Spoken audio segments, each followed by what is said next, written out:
नमस्कार दोस्तों, NCERT audio book प्रस्तुत करते हैं कक्षा 7 की इतिहास की पाठ्य पुस्तक हमारे अतीत भाग 2।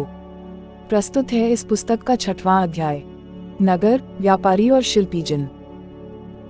एक मध्ययुगीन नगर की यात्रा पर आया कोई यात्री उस नगर के बारे में कैसी आकांक्षाएं रखता होगा। यह इस बात पर निर्भर करता है कि वह नगर किस प्रकार का था। क्या वह एक मंदिर नगर था या एक प्रशासनिक केंद्र, एक वाणिज्यिक शहर, एक पत्तन नगर अथवा किसी अन्य प्रकार का शहर था। वस्तुतः कई नगर तो एक साथ अनेक प्रकार के थे। वे प्रशासनिक नगर तथा मंदिर नगर होने के साथ साथ वाणिज्यिक कार्यकलापों और शिल्प उत्पादन के केंद्र भी थे। प्रशासनिक केंद्र। अध्याय 2 में आपने चोल वंश के बारे में पढ़ा। आइए हम अपनी कल्पना के घोड़े पर सवार होकर चोल राजाओं की राजधानी तंजावुर, जैसा कि वह 1000 वर्ष पहले था, की यात्रा पर चलें। वर्ष में 12 महीने बहने वाली कावेरी नदी इस सुंदर नगर के पास बहती है। राजा राजराज चोल द्वारा निर्मित राजराजेश्वर मंदिर की घंटियां बजती हुई सुनाई देती हैं। लोग नगर के वास्तुकार कुंजरमलन राजराज पेरुतचन की वास्तुकला की प्रशंसा करते हुए नहीं थकते। हमें वास्तुकार का नाम इसलिए पता है क्योंकि उसने गर्व से अपने नाम को मंदिर की दीवार पर उत्कीर्ण किया। मंदिर के भीतर एक विशाल शिवलिंग स्थापित है। इस मंदिर के अलावा नगर में अनेक राजमहल हैं, जिनमें कई मंडप बने हुए हैं। राजा लोग इन मंडपों में अपना दरबार लगाते हैं। यहीं से वे अपने अधीनस्थों के लिए आदेश जारी करते हैं। नगर में सैन्य शिविर भी बने हैं। नगर उन बाजारों की हलचल से भरा हुआ है जहां अनाज, मसालों, कपड़ों और आभूषणों की बिक्री हो रही है। नगर के लिए जल की आपूर्ति कुओं और तालाबों से होती है। तंजावुर और उसके निकटवर्ती नगर उरैयूर के सालिया बुनकर मंदिर के उत्सव के लिए झंडे झंडियां बनाने का कपड़ा, राजा और अभिजात वर्ग के लिए बढ़िया सूती वस्त्र और जनसाधारण के लिए मोटा सूती वस्त्र तैयार कर रहे हैं। यहाँ से कुछ दूरी पर स्वामीमलाई में स्थपति अथवा मूर्तिकार उत्तम कांस्य मूर्तियां तथा लंबे सुंदर घंटा धातु के दीप बना रहे हैं। मंदिर नगर और तीर्थ केंद्र। तंजावुर एक मंदिर नगर का भी उदाहरण है। मंदिर नगर नगरीकरण का एक अत्यंत महत्वपूर्ण प्रतिरूप प्रस्तुत करते हैं। नगरीकरण नगरों के विकास की प्रक्रिया है। मंदिर अक्सर समाज और अर्थव्यवस्था दोनों के लिए ही अत्यंत महत्वपूर्ण होते थे। शासक विभिन्न देवी देवताओं के प्रति अपना भक्ति भाव दर्शाने के लिए मंदिर बनाते थे। वे मंदिरों को भूमि एवं धन अनुदान में देते थे, जिनकी आय से धार्मिक अनुष्ठान विधि विधान से संपन्न किए जाते थे। तीर्थयात्रियों तथा पुरोहित पंडितों को भोजन कराया जाता था और पर्वोत्सव मनाए जाते थे। मंदिर के दर्शनार्थी भी दान दक्षिणा दिया करते थे। मंदिर के कर्ता धर्ता मंदिर के धन को व्यापार एवं साहूकारी में लगाते थे। शनय समय के साथ बड़ी संख्या में पुरोहित, पुजारी, कामगार, शिल्पी, व्यापारी आदि मंदिर तथा उसके दर्शनार्थियों एवं तीर्थयात्रियों की आवश्यकताओं को पूरा करने के लिए मंदिर के आसपास बसते गए। इस प्रकार मंदिर नगरों का विकास हुआ। इसी रीति से मंदिरों के चारों ओर अनेक नगरों का आविर्भाव हुआ, जैसे मध्य प्रदेश में भिल्लस्वामिन अर्थात विदिशा और गुजरात में सोमनाथ। कुछ अन्य महत्वपूर्ण मंदिर नगर तमिलनाडु में कांचीपुरम तथा मदुरै और आंध्र प्रदेश में तिरुपति हैं। तीर्थस्थल भी धीरे धीरे नगरों के रूप में विकसित हो गए। वृंदावन उत्तर प्रदेश और तिरुवन्नमलाई तमिलनाडु ऐसे नगरों के 2 उदाहरण हैं। अजमेर राजस्थान 12वीं शताब्दी में चौहान राजाओं की राजधानी था और आगे चलकर मुगलों के शासन में वह सूबा मुख्यालय बन गया। यह नगर धार्मिक सह अस्तित्व का एक उत्कृष्ट उदाहरण प्रस्तुत करता है। सुप्रसिद्ध सूफी संत ख्वाजा मोइनुद्दीन चिश्ती अध्याय 8 भी देखें। यहाँ 12वीं शताब्दी में बस गए थे और उनके दर्शनार्थी एवं श्रद्धालु सभी पंथों मतों के हुआ करते थे। अजमेर के पास ही पुष्कर सरोवर है, जहाँ प्राचीन काल से ही तीर्थयात्री आते रहे हैं। छोटे नगरों का संजाल। 8वीं शताब्दी से ही उपद्वीप में अनेक छोटे छोटे नगरों का संजाल सा बिछने लगा था। संभवतः उनका प्रादुर्भाव बड़े बड़े गांवों से हुआ था। उनमें आमतौर पर एक मंडपिका, बाद में जिसे मंडी कहा जाने लगा, होती थी, जहां आसपास के गांव वाले अपनी उपज बेचने के लिए लाते थे। उनमें ऐसी गलियां थी जहां दुकानें एवं बाजार थे, जिन्हें हट बाद में हाट कहा जाने लगा कहा जाता था। इसके अलावा भिन्न भिन्न प्रकार के कारीगरों तथा शिल्पियों, जैसे कुम्हारों, तलियों, शक्कर बनाने वालों, ताड़ी बनाने वालों, सुनारों, लोहारों, पत्थर तोड़ने वालों आदि के अलग अलग बाजार होते थे। कुछ व्यापारी तो नगर में स्थायी रूप से बसकर अपना कारोबार करते थे, जबकि कुछ अन्य व्यापारी नगर नगर घूमकर क्रय विक्रय किया करते थे। आसपास और दूरदराज के व्यापारी इन नगरों में स्थानीय उपज खरीदने और दूरवर्ती स्थानों के उत्पाद जैसे घोड़े, नमक, कपूर, केसर, पान सुपारी और काली मिर्च जैसे मसाले बेचने के लिए आते थे।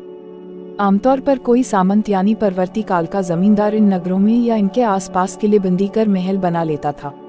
ऐसे सामंत व्यापारियों, शिल्पकारों तथा उनके व्यापार की वस्तुओं पर कर लगाते थे और कभी कभी इन करों के संग्रहण का अधिकार उन स्थानीय मंदिरों को प्रदान कर देते थे जिनका निर्माण स्वयं उनके द्वारा या धनाढ्य व्यापारियों द्वारा कराया गया होता था। ऐसे अधिकारों का उल्लेख अभिलेखों में किया गया है जो आज भी पाए जाते हैं।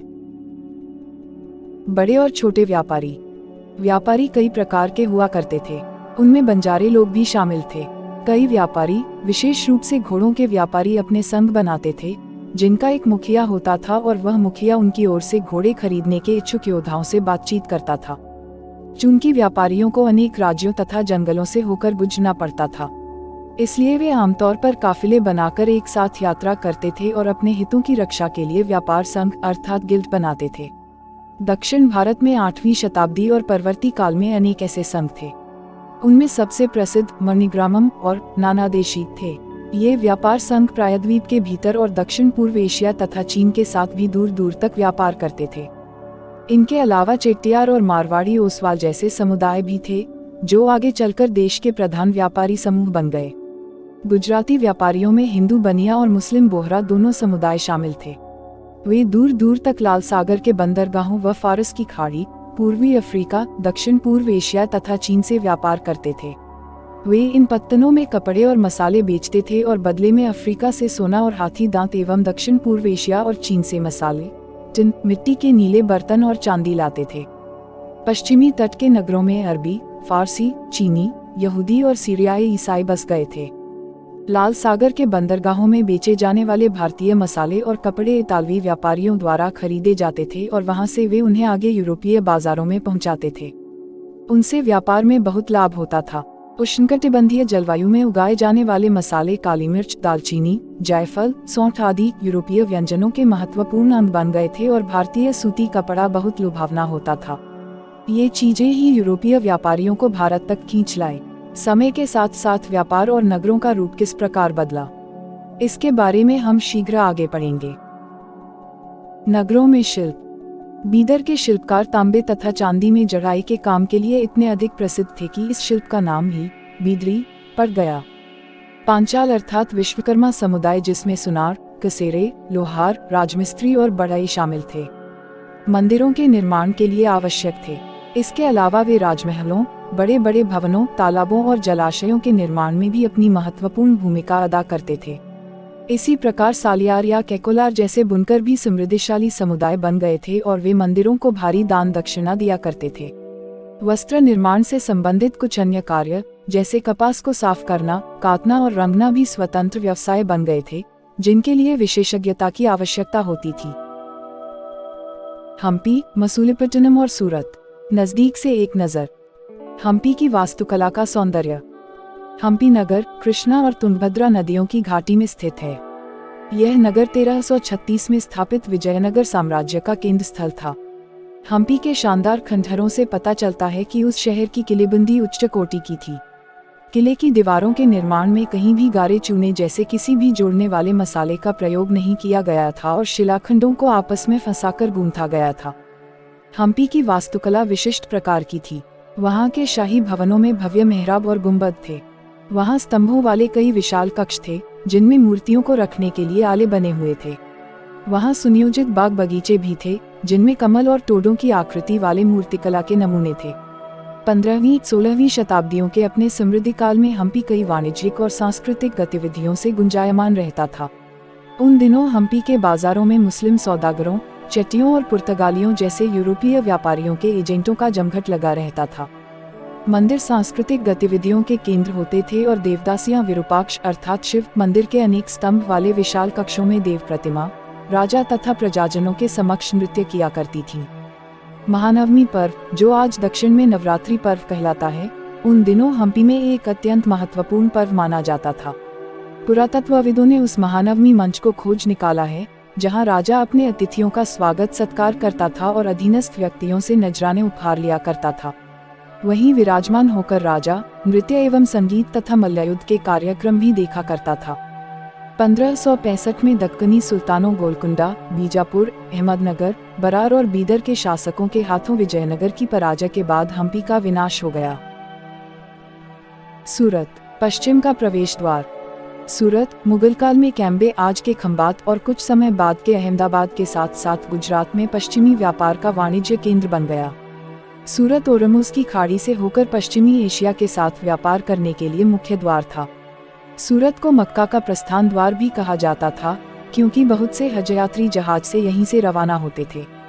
सूरत एक सर्वदेशीय नगर था, जहां सभी जातियों और धर्मों के लोग रहते थे। 17वीं शताब्दी में वहां पुर्तगालियों, डचों और अंग्रेजों के कारखाने एवं मालगोदाम थे। अंग्रेज इतिहासकार ओविंगटन ने 1689 में सूरत बंदरगाह का वर्णन करते हुए लिखा है कि किसी भी एक वक्त पर भिन्न भिन्न देशों के औसतन 100 जहाज इस बंदरगाह पर लंगर डाले खड़े देखे जा सकते थे। सूरत में ऐसी अनेक दुकानें थीं जो सूती कपड़ा, थोक और फुटकर कीमतों पर बेचती थीं। सूरत के वस्त्र अपने सुनहरे गोटा किनारियों जरी के लिए प्रसिद्ध थे और उनके लिए पश्चिम एशिया, अफ्रीका और यूरोप में बाजार उपलब्ध थे। राज्य ने विश्व के सभी भागों से नगर में आने वाले लोगों की आवश्यकताओं को पूरा करने के लिए अनेक विश्राम गृह बना रखे थे। वहां भव्य भवन और असंख्य मनोरंजक स्थल थे। सूरत में काठियावाड़ी सेठों तथा महाजनों की बड़ी बड़ी साहूकारी कंपनियां थीं।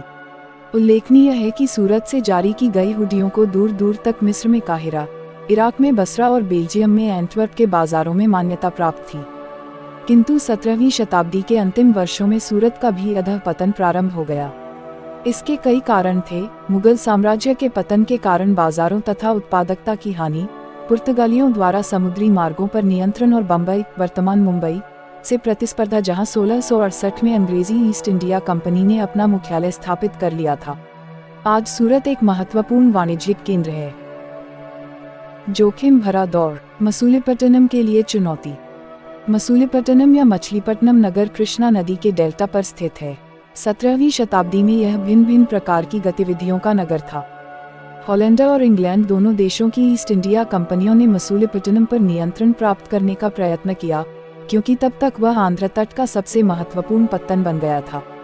मसूलीपट्टनम का किला हॉलैंडवासियों ने बनाया था। गोलकुंडा के कुतुबशाही शासकों ने कपड़ों, मसालों और अन्य चीजों की बिक्री पर शाही एकाधिकार लागू किया, जिससे कि वहां का व्यापार पूरी तरह ईस्ट इंडिया कंपनी के हाथों में न चला जाए। विभिन्न व्यापारी समूहों, गोलकुंडा के कुलीन वर्गों, फारसी सौदागरों, तेलुगु कोमटी चेट्टियार और यूरोपीय व्यापारियों ने नगर को घनी आबादी वाला और समृद्धिशाली बना दिया। जब मुगलों ने गोलकुंडा तक अपनी शक्ति बढ़ा ली, तो उनके प्रतिनिधि सूबेदार मीर जुमला ने, जो कि स्वयं एक सौदागर था, हॉलैंड वासियों और अंग्रेजों को आपस में भिड़ाना शुरू कर दिया। 1686 से 87 में मुगल बादशाह औरंगजेब ने गोलकुंडा को मुगल साम्राज्य में मिला लिया। अब यूरोपीय कंपनियों के सामने अन्य विकल्प ढूंढने की समस्या आ खड़ी हुई। कंपनी की नई नीति के अंतर्गत केवल इतना ही पर्याप्त नहीं था कि पत्तन भीतरी प्रदेश के उत्पादन केंद्रों के साथ संबंध बनाए रखें, बल्कि इस बात की भी आवश्यकता महसूस की गई कि कंपनी के नए केंद्र एक साथ राजनीतिक, प्रशासनिक तथा वाणिज्यिक भूमिकाएं भी अदा करें। जब कंपनी के व्यापारी बम्बई वर्तमान मुंबई, कलकत्ता वर्तमान कोलकाता और मद्रास वर्तमान चेन्नई चले गए, तब मसूलीपट्टनम अपने व्यापार और समृद्धि दोनों ही खो बैठा और 18वीं शताब्दी के दौरान उसका पतन हो गया और आज वह एक छोटे से जीर्ण शीर्ण नगर से अधिक कुछ नहीं है। नए नगर और व्यापारी। 16वीं और 17वीं शताब्दियों में यूरोप के देश व्यापारिक उद्देश्यों से मसालों और कपड़ों की तलाश में लगे हुए थे, जो यूरोप और पश्चिमी एशिया दोनों जगह लोकप्रिय हो गए थे। अंग्रेजों, हॉलैंडवासियों और फ्रांसीसियों ने पूर्व में अपनी वाणिज्यिक गतिविधियों का विस्तार करने के लिए अपनी अपनी ईस्ट इंडिया कंपनी बनाई। प्रारंभ में तो मुल्ला अब्दुल गफूर और वीरजी वोरा जैसे कुछ बड़े भारतीय व्यापारियों ने, जिनके पास बड़ी संख्या में जहाज थे, उनका मुकाबला किया। किंतु यूरोपीय कंपनियों ने समुद्री व्यापार पर अपना नियंत्रण स्थापित करने के लिए अपनी नौशक्ति का प्रयोग किया और भारतीय व्यापारियों को अपने एजेंट के रूप में कार्य करने के लिए मजबूर कर दिया। अंततः अंग्रेज उपमहाद्वीप में सर्वाधिक सफल वाणिज्यिक एवं राजनीतिक शक्ति के रूप में उभरकर स्थापित हो गए। वस्त्रों जैसी वस्तुओं की मांग में तेजी आ जाने से अधिकाधिक लोगों ने कताई, बुनाई, धुलाई, रंगाई आदि का धंधा अपना लिया। इससे इन शिल्पों का बहुत विस्तार हुआ। भारतीय वस्त्रों के रूप, रंग और डिजाइन अधिकाधिक परिष्कृत होते गए, किंतु इस काल में शिल्पकारों की स्वतंत्रता घटने लगी। शिल्पीजन पेशगी की प्रणाली पर काम करने लगे, जिसका अर्थ यह था कि उन्होंने जिन यूरोपीय एजेंटों से पहले ही पेशगी ले ली थी, उन्हीं के लिए उन्हें कपड़ा बुनना होता था। अब बुनकरों को अपना कपड़ा या बुनाई के नमूने बेचने की स्वतंत्रता नहीं थी। उन्हें तो कंपनी के एजेंटों द्वारा निर्धारित डिजाइन के कपड़े उन्हीं की मांग के अनुसार बनाने पड़ते थे। 18वीं शताब्दी में बम्बई, कलकत्ता और मद्रास नगरों का उदय हुआ, जो आज प्रमुख महानगर हैं। शिल्प और वाणिज्य में बड़े बड़े परिवर्तन आए, जब बुनकर जैसे कारीगर तथा सौदागर यूरोपीय कंपनियों द्वारा इन नए नगरों में स्थापित ब्लैक टाउन्स में स्थानांतरित हो गए। ब्लैक यानी देसी व्यापारियों और शिल्पकारों को इन ब्लैक टाउन्स में सीमित कर दिया गया, जबकि गोरे शासकों ने मद्रास में फोर्ट सेंट जॉर्ज और कलकत्ता में फोर्ट सेंट विलियम की शानदार कोठियों में अपने आवास बनाए। 18वीं शताब्दी में शिल्पकलाओं तथा वाणिज्य की कहानी हम अगले वर्ष पढ़ेंगे। हमारी पाठ्य पुस्तक का 6वां अध्याय यहाँ समाप्त होता है। आपसे अनुरोध है कि इस ऑडियो बुक को ज़्यादा से ज़्यादा शेयर करें। इस ऑडियो बुक से संबंधित यदि कोई शिकायत या सुझाव हो तो आप हमें कमेंट बॉक्स में जरूर लिखें। आपकी प्रतिक्रिया हमारे लिए अति महत्वपूर्ण है, ताकि हम आपके लिए इस ऑडियो बुक को और भी बेहतर बना सकें। अब हम आपसे मिलेंगे इसी पाठ्य पुस्तक के अगले अध्याय में। तब तक के लिए खुश रहिए, मस्त रहिए और खूब मन लगाकर पढ़ाई कीजिए। जय हिंद, जय भारत।